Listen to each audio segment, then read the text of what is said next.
ചലച്ചിത്ര academy chairman പ്രേംകുമാറിന്റെ സീരിയലുകൾക്കെതിരായ പരാമർശത്തെ വിമർശിച്ച് നടൻ ധർമ്മജൻ ബോൾഗാട്ടി. മലയാളം സീരിയലുകൾ പലതും എൻഡോസൾഫാൻ പോലെ സമൂഹത്തിന് മാരകമെന്ന പ്രേംകുമാറിന്റെ പരാമർശമാണ് വിവാദമാക്കുന്നത്. പല മലയാള സീരിയലുകളും എല്ലാത്തിനെ കുറിച്ചുമല്ല, എല്ലാത്തിനെ കുറിച്ച് അടച്ചാക്ഷേപിക്കുന്നതല്ല, പലതും എൻഡോസൾഫാനെ പോലെ സമൂഹത്തിന് മാരകമാണെന്ന് പറഞ്ഞിട്ടുള്ള ഒരാളാണ്.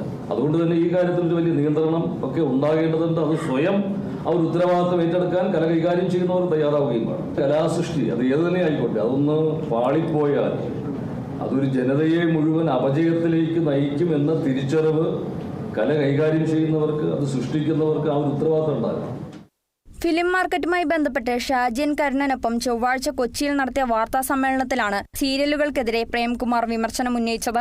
കല കൈകാര്യം ചെയ്യുമ്പോൾ പാളിപ്പോയാൽ അതൊരു ജനതയെ തന്നെ അപജയത്തിലേക്ക് നയിക്കുമെന്നും ഇത് എൻഡോസൾഫാൻ പോലെ സമൂഹത്തിന് മാരകമാണെന്നും പ്രേംകുമാർ ആരോപിച്ചിരുന്നു. ഇതാണ് നടൻ ധർമ്മജൻ ബോൾഗാട്ടിയെ പ്രകോപിപ്പിച്ചത്.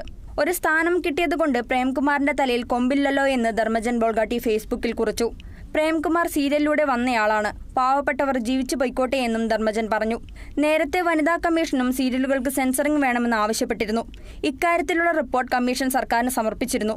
മെഗാ സീരിയലുകൾക്ക് പകരം 20-30 എപ്പിസോഡുകളുള്ള സീരിയലുകൾ മതിയെന്നും ഒരു ചാനലിൽ ദിവസം 2 സീരിയലുകളെ അനുവദിക്കാവൂ എന്നും കമ്മീഷൻ ആവശ്യപ്പെട്ടിരുന്നു. Kerala vision news, Kochi.